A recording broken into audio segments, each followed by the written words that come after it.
Today at Tools for Liberty, we're going to be talking to our resident anchorite, Athanasius. Athanasius, are you in there? And just as a reminder, an anchorite is someone who's walled up at a church and to spend time for penance and reflection. So stay tuned. Alright, so for this segment we're going to be doing some church history through Hot or Not. In this segment we will examine two items from church history. They may be saints, doctrines, or any substantial feature from church history. We will present an overview of each item and then go around our studio here asking if these are hot theological inspirations or not, and you at home, you can decide for yourself.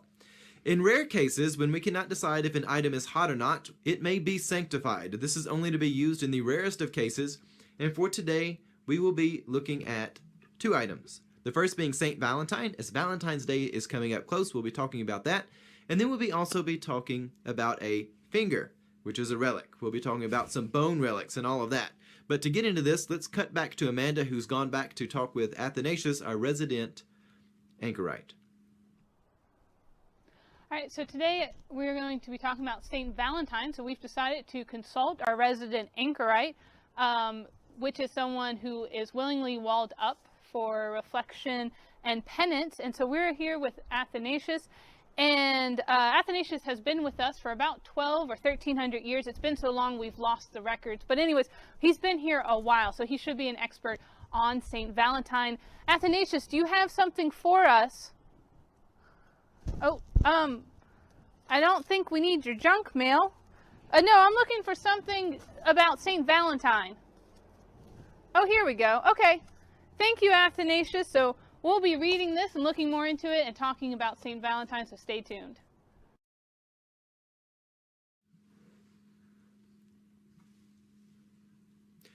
All right, so that was very nice to go out there and see our resident anchorite. One thing for sure, though, Athanasius has quite the mess. I realize he's been walled up for over 1,000 years. That's an unbelievable feat in and of itself. He has quite the mess going on around there. Somebody needs to go out there and clean that up for him, but I guess when you're walled up with a tiny window, you don't really know what all's going on. So anyways, moving past the whole issue of the anchorite thing itself, we'll get there later. Let's talk a bit about Saint Valentine. Of course, Saint Valentine's Day is near, but a lot of people aren't familiar with the legends around Saint Valentine. And this gets quite interesting because there are actually several accounts of different Christian saints who are called Valentine. And pretty much they all are martyrs from the 3rd century. The most notable account is of a minister who was arrested a couple of times for converted people to Christianity, who was also marrying Christian couples. There's an element of the love theme that we get from that idea of marriage, and this was done so that husbands did not have to go off to war. And this Valentine was also giving aid to just Christians in general being persecuted. But there's a few more details in this story, and I'm going to go ahead and let Anthony share us this story. Legend has it that this Valentine was under house arrest with a judge. The judge's daughter was blind, and the judge asked Valentine what he should do to help his daughter. Valentine told him that if he was able to help the judge's daughter, then the judge would agree to whatever Valentine requested.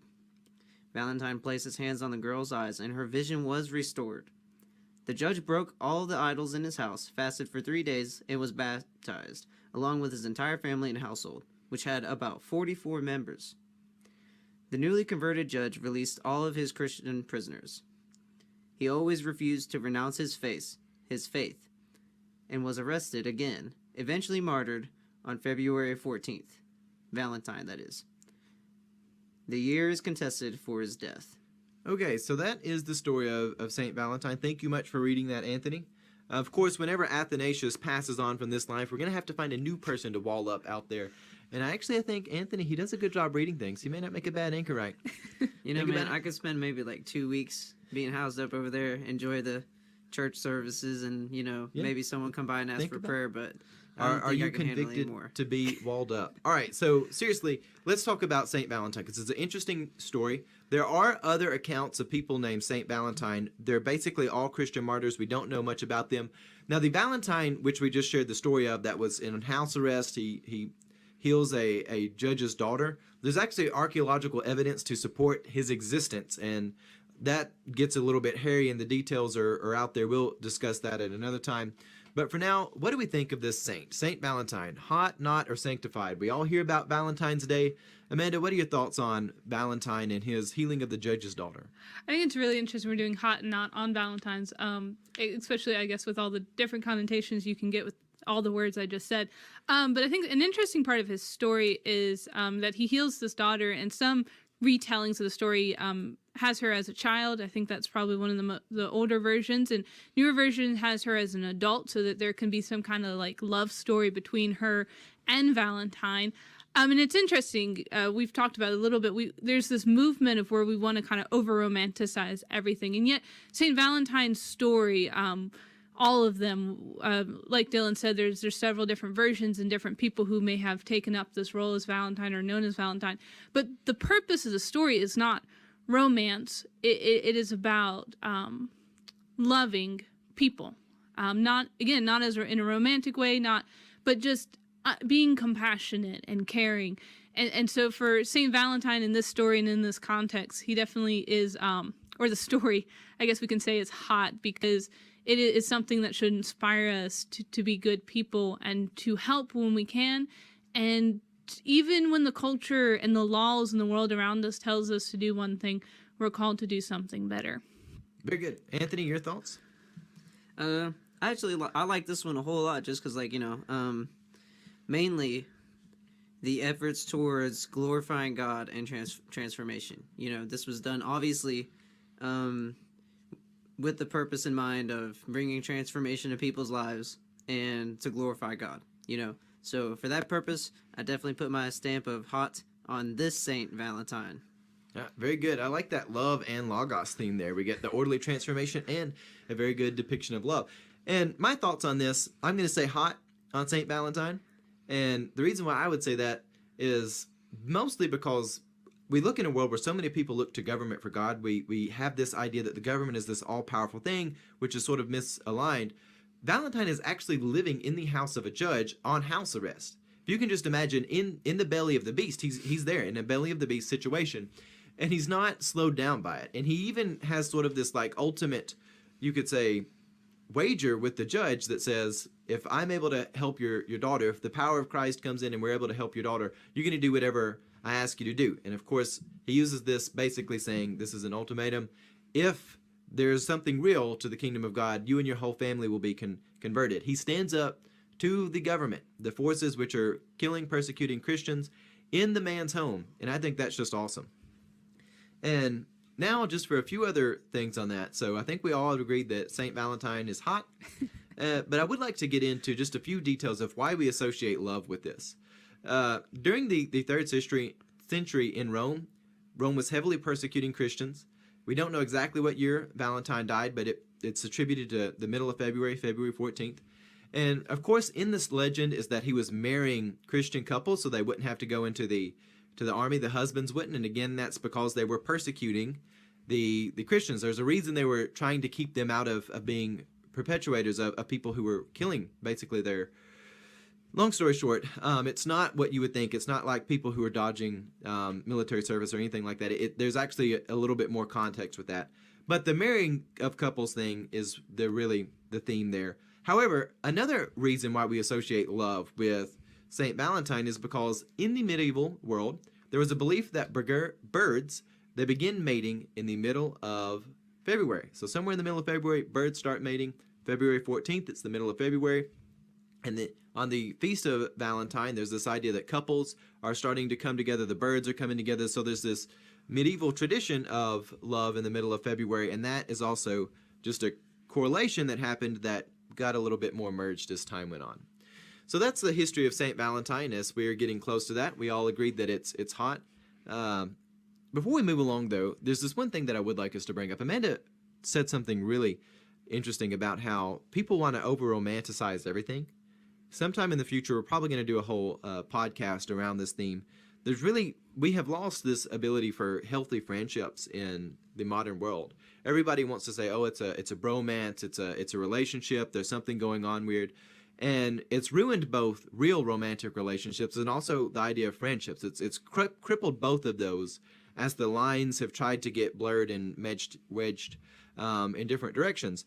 there is a role for love that is transcendent to the idea of just the eros love, and that's something which is really important. But let's not spend a lot of time on that for now. Let's keep going with Hot or Not, and let's talk about bone relics. So Anthony, would you tell us a little bit about bone relics? Throughout church history, people have been collecting relics, giving notoriety to items as having some special relevance. For some, they view the relic as having mystical and supernatural abilities. For others, they're a connection to the past. It's not uncommon for people to keep bone relics. Going back to the Middle Ages, peoples have been collecting bone fragments of saints with the intent of preserving them and preventing them from being lost to time. They have been given as gifts, put on display, and even fought over. When people could not read or write, they could come to the relic, involve themselves with the kingdom of God. An example of bone relics are the relics associated with Saint Anne, who is Jesus' grandmother. This is Mary's mother. There are several bone fragments of Saint Anne in our world. A portion of her finger bone is in existence, as well as a forearm fragment. Well, I'm going to go with not, even though I think relics in general is something that we need to approach very carefully. They're kind of like icons. The idea and tradition behind them have been lost, especially in the Protestant movement. We have seen in the past where they have been misused to manipulate people, so we've kind of thrown them all out. But they can serve as a purpose of teaching or preserving our history, and so that definitely is good. But there is something quite intriguing and almost unsettling about having a bone fragment. It's kind of like sometimes you'll pass a church that has the graveyard in the back of it. It makes sense, but then it's weird. I went to a church where the graveyard, you had to walk through the graveyard to get to the playground.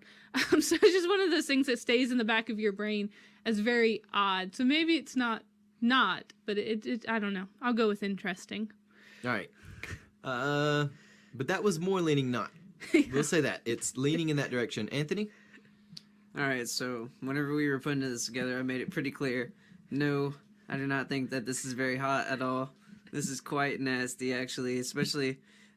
we brought up a picture earlier showing the bone fragment, and, you know, this building, absolutely beautiful, and then you get back to this pretty nasty bone fragment that's super old, and no, I don't find this to be anything that could be attractive at all, but I do think that it could serve some sort of purpose, especially for the purpose of remembrance, but I would really prefer to keep just about anything else, you know, not part of their body, if we could find it, but as far as that goes, and they can be abusive, so I'm going to put a not on this one. All right, so my thoughts on this are, it's interesting. Again, when people can't read or write, there are interesting ways of them to get involved in the kingdom of God. But I'm tempted to say not, but it is sort of, it's interesting. I'm tempted to say it's sanctified. So you know how bones are venerated the same way saints are venerated. Mm-hmm. So I'm kind of torn between the two. I'm going to go out there and go on the limb and say sanctified. We'll move along from there. And we'll wrap up hot, not, or sanctified right now. And on that, we'll come back with our devotional for our final segment today.